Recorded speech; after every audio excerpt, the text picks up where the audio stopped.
TomoNews presents New Zealand. New Zealand Prime Minister keeps pulling waitress's hair. New Zealand Prime Minister John Key has apologized publicly for pulling a waitress's ponytail after she complained about his harassing behavior in an anonymous blog post. The saga of the John Key and the waitress's ponytail started at a cafe in Auckland frequented by the Prime Minister. At first, she thought he was just being a playful politician. The second time, she didn't like it. The third time, she made it clear she hated it. Key didn't get it, and hiding from him didn't seem to stop him. That's a very tantalizing ponytail, he told her. He even lied and said his wife was a hair puller. To end this amusing game, the poor girl considered begging him to stop, tugging his hair in return, punching him in the face, tell his security guard to stop him, posting a comment on his Facebook page. So she chose the last two options. But he persisted. No strategy could keep him away from that ponytail. Not the girl's actions, not his security guard, not even his own wife. Exasperated, the girl was left with no recourse but crying. We don't know why, but eventually, after months, the Prime Minister stopped the game.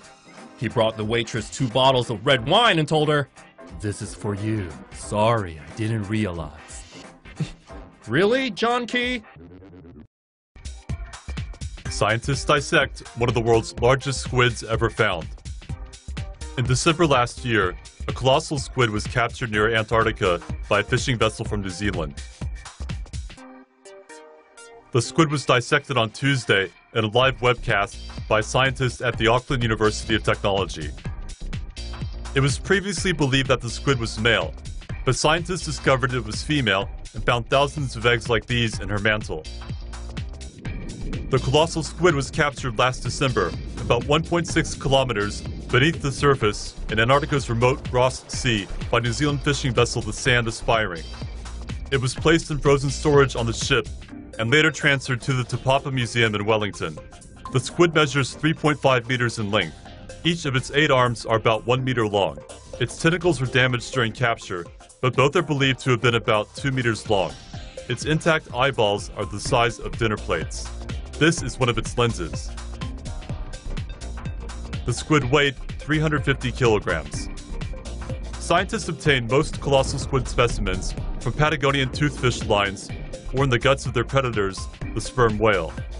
Colossal squids use their beaks to catch toothfishes, one of the largest fish species in Antarctica. The tentacles have hooks, some of which have 3 prongs and some of which can swivel. Whale guts. Wouldn't want that on you. A New Zealand beach has been closed down after mass whale strandings have led to fears of the decomposing carcasses going pop. It's not uncommon for whales to get stranded in the shallow waters of Golden Bay on the northern tip of New Zealand's South Island.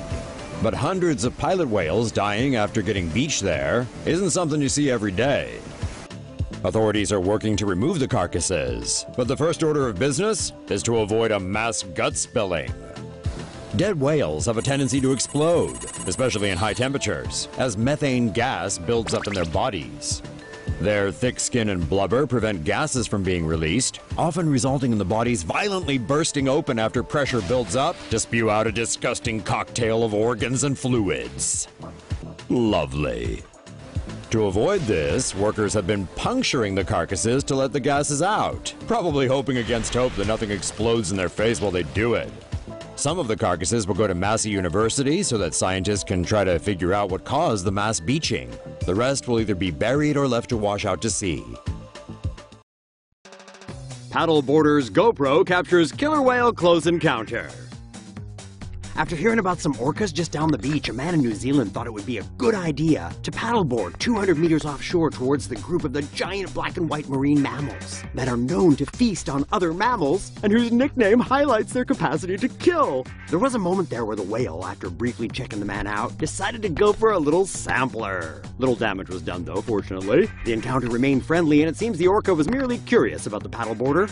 After a few more seconds checking the paddleboarder out, the orca swam back and joined the other orcas, diving for stingrays. The paddleboarder held his cool throughout the encounter, later admitting he was just a tad nervous during his brush with one of the world's most skilled predators.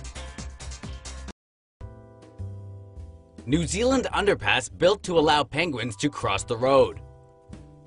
Because of humans, little blue penguins have no choice but to cross man-made roads and often get killed doing so. It hasn't always been a safe journey until now. An underpass in Oamaru, New Zealand has been constructed to allow the penguins a stress-free passageway. The world's smallest penguins, the blue-feathered cororas, live across the coastlines of Australia and New Zealand's North and South Islands. By the water, they typically forage for food, which they then must transport back to their nests for their baby chicks to eat. The penguins only come ashore after dark, but humans have made the trip a dangerous one, with cars being a nightly threat. The blue penguins in Oamaru are often observed making the trek across the coastal road, and cars are usually held up while hundreds of the flightless birds pass.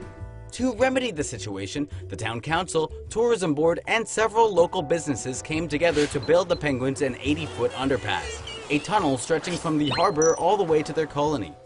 The project was completed in September, and the town's 75,000 tourists and nature enthusiasts can now flock to watch these little 1-foot-tall, 2-pound birds scurry across the underground pathway safely to their nesting grounds. Inky the Octopus escapes from an aquarium, back into the ocean. An octopus residing at the National Aquarium of New Zealand made a daring escape from its tank into the Pacific Ocean. After saying goodbye to his fellow tank mate, Inky the Octopus decided to go on a journey of solitude.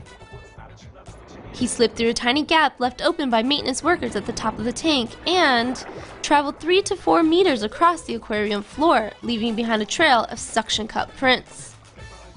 Sensing freedom from a small drain pipe, Inky squeezed his body and legs into it and crawled 50 meters through the pipeline until he reached the ocean off Hawke's Bay. Staff members at the aquarium are now closely watching Inky's tank mate, the second octopus in residence since the escape.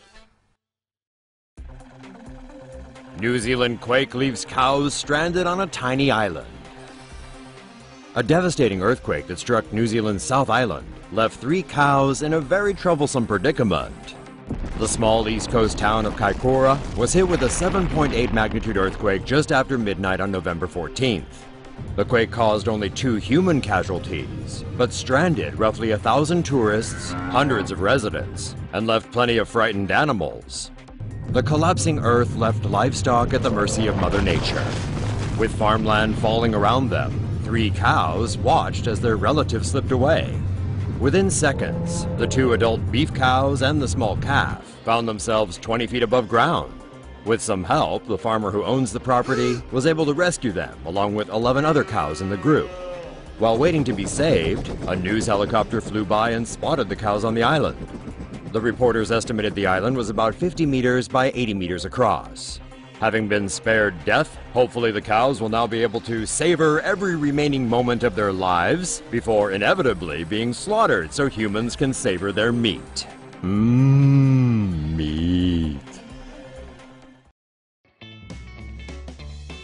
Girl plays piano in her sleep. Literally. This is Isabel from New Zealand. Shh, she's sleeping. This video of Izzy playing piano in the middle of the night went viral after a relative uploaded the clip to YouTube last week. Some people claim the video is fake, but Izzy and several of her friends insist the footage is legit.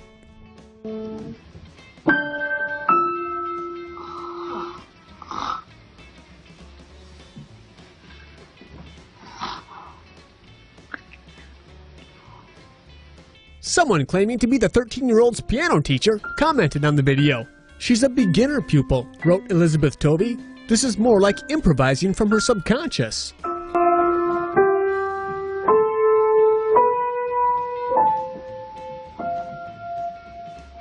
What do you think, viewers? Are Izzy's skills amazing or snorable? Sikh man removes turban to save boy's life. Harman Singh, a Sikh man living in New Zealand, was at home when he heard the sound of car wheels screeching. He ran outside with his turban on, as his religion requires, and saw a 6-year-old boy hit by a car. His head was bleeding. Singh didn't think twice. He removed his turban and put it under the kid's head to stop the bleeding. The boy is now recovering in hospital and in stable condition. Singh was internationally praised for his act. For a Sikh, taking off one's turban in public is not an insignificant act. But Harman said he was just thinking about the accident and he did what he had to do. Cliffs collapse into sea in New Zealand earthquake. The earth moved for these cliffs in New Zealand on Valentine's Day as a 5.7 magnitude earthquake struck. The cliffs collapsed into the South Pacific Ocean in several areas along coastlines surrounding the city of Christchurch yesterday. Footage shows huge clouds of dust rising into the air as parts of the cliffs retreated up to 5 meters or 16 feet. The epicenter of the earthquake was just 9 miles east of Christchurch, where a 2011 quake killed 185 people. This time, however, the city on New Zealand's South Island survived major damage and no deaths were reported. But the cliffs weren't so lucky. No serious injuries were reported, but some climbers told media they were hit by falling rocks. New Zealand's seismological body GeoNet said that there were more than 40 aftershocks. Authorities in Christchurch said the quake shocked residents, but the city was stronger than it was 5 years ago. Man who ripped out victim's teeth during sex has identity revealed. A New Zealand man's application to hide his name from the public for accusations of yanking out multiple sex partners' teeth with pliers was denied before a courtroom on Friday. Philip Lyle Hansen was arrested back in 2012 for 11 charges from 3 separate women, including rape, extraction of a total of 12 teeth, and aggravated assault. Hansen allegedly held down one of his victims in the back of a car and removed 6 of her bottom teeth with pliers after having sex with her. When the woman woke up, she realized her teeth were missing, so she immediately called the dentist to have the rest of her teeth professionally fixed. Hansen also teared out his other sex partner's teeth after sleeping with her when she was most vulnerable. He even stole one lady's wisdom teeth by using a screwdriver. Hansen's lawyers argued for his name to be suppressed from the media because it would affect his new business reputation before it even starts. The judge denied the request, and Hansen awaits his trial scheduled for April of next year. Shark jumps clear out of water after being hooked by New Zealander fishermen. The 2 fishermen screaming in this video are doing so for good reason. They've hooked a 10-foot shark and it's not giving up without a fight. Friends Elliot Gordon and Paul Adlington went fishing for snapper in Tauranga Harbor on Christmas Eve, but they caught more than they bargained for when something mean bit the mackerel bait on the end of their line. It looks something like this. A bronze whaler shark, almost as big as their 15-foot boat. How did they identify it?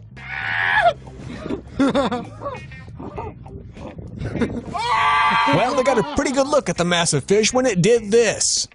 Looks like this shark had Space Jam-like hops and a monster appetite. The fishermen say the shark stayed hooked for about 30 minutes, and they were scared it might jump into their boat, as you can probably tell by their girlish screams. Who knew sharks could fly? New Zealand joins the space race. Test launches for a commercial space rocket built by a startup based both in Los Angeles and New Zealand are scheduled to take place this week. The Rocket Lab Electron is made of carbon composite material, and its rocket boosters use 3D printed Rutherford engines. The rocket's first stage has a cluster of 9 electric engines that burn liquid oxygen and refined kerosene. The second stage has a single vacuum-optimized engine that can carry payloads weighing up to 225 kilograms. The Electron rocket will deliver small satellites into space. They will be used for mapping, to predict the weather, provide high-speed internet, and analyze the environment. Rocket Lab plans to complete 3 test launches before the Electron is available commercially. The company plans to eventually build and launch 1 rocket per week, with flights costing around $5 million each.